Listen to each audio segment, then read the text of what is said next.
Everyone, आज के video में हम लोग पढ़ने वाले हैं unit 3 human body health and safety का chapter number 5 safety and first aid. So basically हम लोग इस चैप्टर में दो इम्पॉर्टेंट पॉइंट के बारे में डिस्कस करने वाले हैं। पहला है सेफ्टी फ्रॉम फायर एंड दूसरा है फर्स्ट एड। ओके, तो इस चैप्टर में इन दोनों पार्ट के बारे में हम लोग थोड़ा ब्रीफली डिस्कस करने वाले हैं। So let us begin. First I will give you introduction about accidents and all right, क्योंकि ये भी रिलेटेड है इस चैप्टर से। So first of all, accidents जो होता है वो क्यों होता है? Because of our carelessness. अगर हम लोग केयरलेसनेस करते हैं तभी एक्सीडेंट्स ऑकर होता है राइट। जब पीपल यानी कि if you all will not take care about the safety rules then this accidents occur right. So ये बहुत इंपॉर्टेंट होता है कि सभी सेफ्टी रूल्स का अच्छे से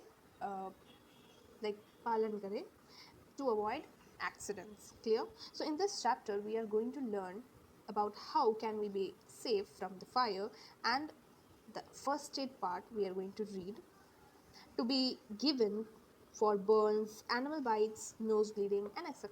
All these things we are going to see. So first of all we'll begin from safety from fire. So safety from fire जो है यानी कि हमें कैसे अपने आप को सेफ रखना चाहिए अगर हमारे घर में, हमारे आसपास सोसाइटी में आग लग जाए तो। सबसे पहले हम लोग जानेंगे कि कैसे ये होता है, हाउ इट ऑकर्स, हाउ कि कैसे मतलब फायर लग जाता है कहीं भी, because of which reason. So what can be the reason? The possible reason can be two और more than two which is given in your book, but I am still telling two for your clearness. Okay, जिससे तुम्हें clear हो जाए। तो पहला है कि it can be because of the electrical faults right. Electrical faults can fire outburst, यानी कि इलेक्ट्रिकल फॉल्ट्स भी हो सकता है। या फिर कभी कभार क्या होता है कि केयरलेसनेस हो जाता है while you are cooking in the gas, it suddenly gets leak out right. So this is called carelessness. ठीक है, ध्यान ना देना प्रॉपरली। तो इन दोनों रीजन्स, और भी रीजन्स हो सकते हैं जैसे कि if you are playing with like matchsticks and candles, this also can be the cause of the fire accidents right. Or you can see carelessness while burning firecrackers is also a major cause of fire accidents during the festivals times right. Now how can we prevent this kind of accidents? So for preventing we have to मतलब अगर हम इन सब accidents को कम करना चाहते हैं तो हमें कुछ सेफ्टी रूल्स का पालन करना चाहिए। क्या है वो सेफ्टी रूल्स? तो हम बताते हैं। हम सबसे पहले हमें स्पेशल केयर करना चाहिए। सब स्पेशली मतलब हमें ध्यान रखना चाहिए when we are lighting the fire crackers, जब भी हम लोग पटाखे वगैरह जलाते हैं तो हमें ध्यान रखना चाहिए और हमें मेक श्योर करना चाहिए कि हम पटाखे किसी एल्डर के प्रेजेंस में ही जलाएं। ठीक है। And we should not play with the match sticks and candle flames. हमें मैच स्टिक से या फिर कैंडल फ्लेम से खेलना नहीं चाहिए, बिकॉज वो खेलने की चीज़ें नहीं होती हैं राइट। और इलेक्ट्रिकल फॉल्ट्स, जो भी इलेक्ट्रिकल फॉल्ट्स वगैरह होते हैं उसे रोज़ रेगुलरली चेक करते रहना, ये भी एक तरीका है जिससे फायर एक्सीडेंट्स को हम लोग प्रिवेंट कर सकते हैं। In case of a gas leak, open all the doors and windows immediately. अगर कोई भी गैस लीकिंग वगैरह हो रही है तो सबसे पहले कोई सारे डोर्स विंडोज़ को जल्दी जल्दी खोल देना चाहिए। डू नॉट स्ट्राइक मैचस्टिक, बिल्कुल भी मैचस्टिक को स्ट्राइक मत करना, और इलेक्ट्रिक स्विचेस को भी ज़्यादा खोल बंद करना मत करना। Okay, because this can cause fire when it comes in contact with the gas. Clear? Faulty gas pipes should be replace. कोई भी फॉल्टी गैस पाइप्स है तो उसे भी रिप्लेस कर देना चाहिए। This also can be a preventive method, preventive way okay, through which we can save ourselves, not only ourselves but our families from this accidents. Now putting out fire, कैसे हम अपने आप को फायर से दूर रख सकते हैं? So here are some ways. First कि जब भी फायर मतलब बहुत ज़्यादा स्प्रेड हो जाए तो वी नो राइट कि फायर जो है वो स्प्रेड हो जाता है बहुत जल्दी, बहुत quickly. How we know that fire needs air to keep burning right. So one of the method you can take is like you can cut the oxygen supply या एयर सप्लाई को हम लोग बंद कर सकते हैं। अगर वो बंद हो गया तो फायर जो है वो और ज़्यादा देर तक नहीं ग्लो हो पाएगा। So this can be done by throwing mud और sand over the fire. In case अगर क्या होता है कि in case you should inform the nearest fire station, so the firefighters जो है वो फायर को अपने फायर इंजन के हेल्प से फायर को कम कर पाए, बुझा पाए। एक स्मॉल फायर जो होता है, a small fire can be put out using a special instrument which is called as fire extinguisher. जो फायर बुझाने के लिए फायर फाइटर्स यूज़ करते हैं एक small kind of instrument which is called as fire extinguisher. Okay, ये अधिकतर buildings में भी देखने को मिल जाते हैं, जो इमरजेंसी के टाइम में वो हेल्प करते हैं फायर एक्सटिंग्विशर्स, दैट्स वाई।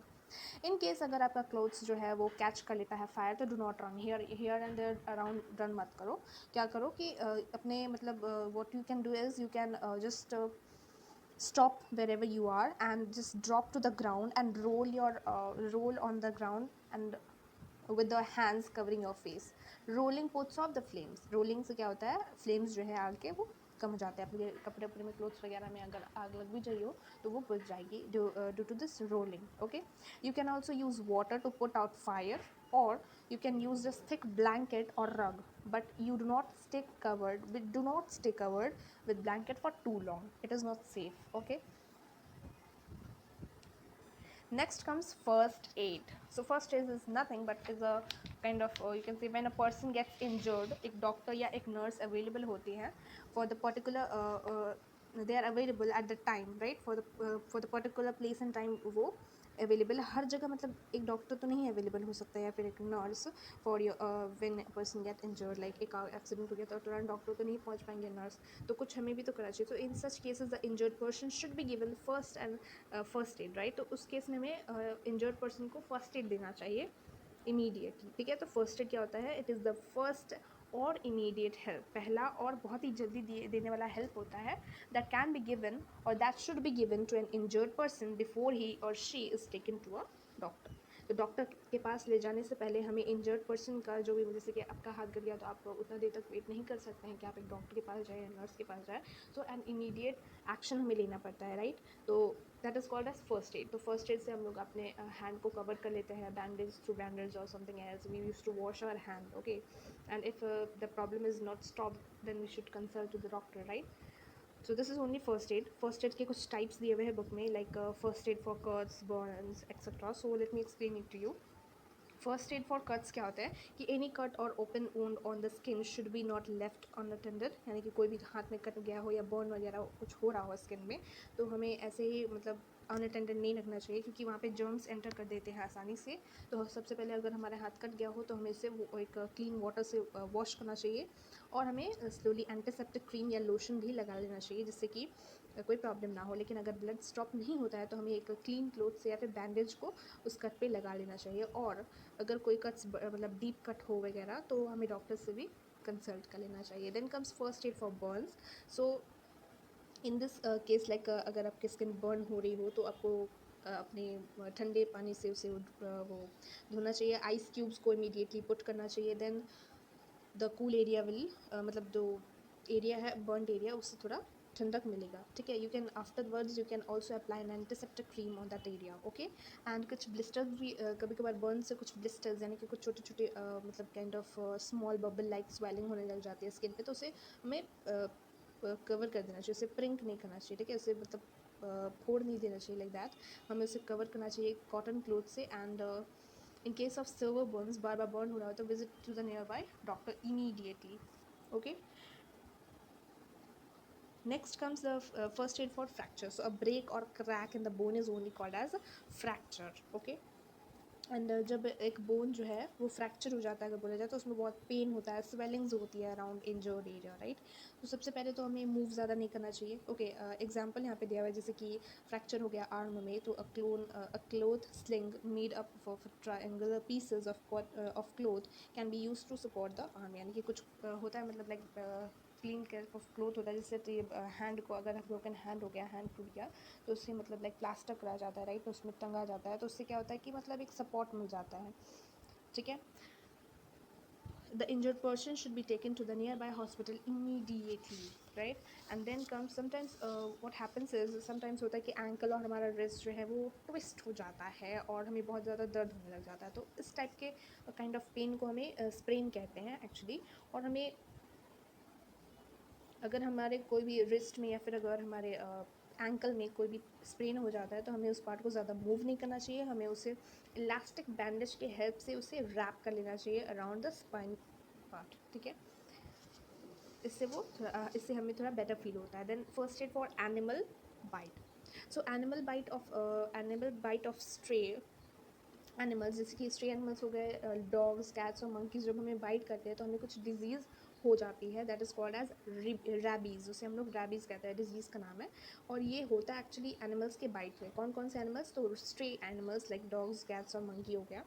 तो ये क्या करते हैं, एक तो दे रिलीज़, ये एक सलाइवा रिलीज़ करते हैं जो कि कंटेन करता है कुछ germs. Okay, and that is present in their mouth only.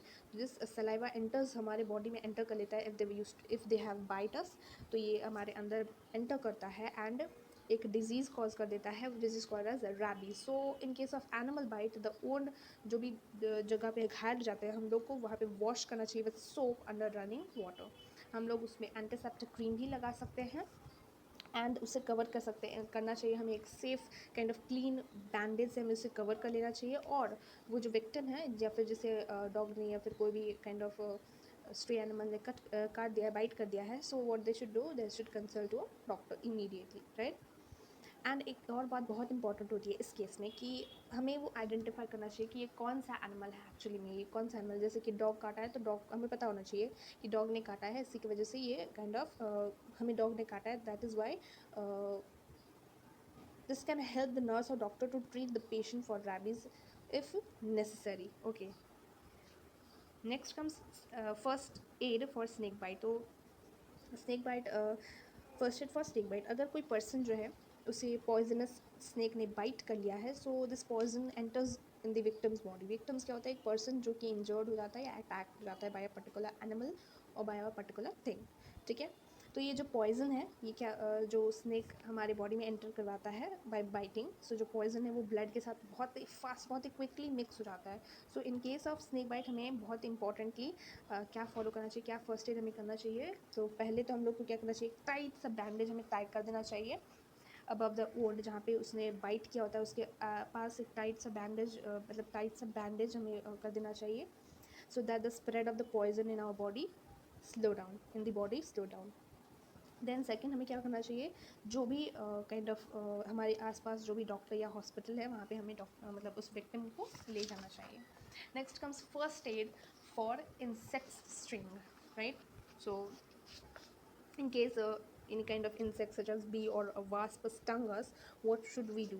अगर हमें कोई इंसेक्ट वास्प कर देती, काट कर देती है, तो हमें क्या करना चाहिए, सबसे पहले तो हमें वो स्टिंग को रिमूव कर देना चाहिए first. And then we should apply some ice cubes को अप्लाई करना चाहिए.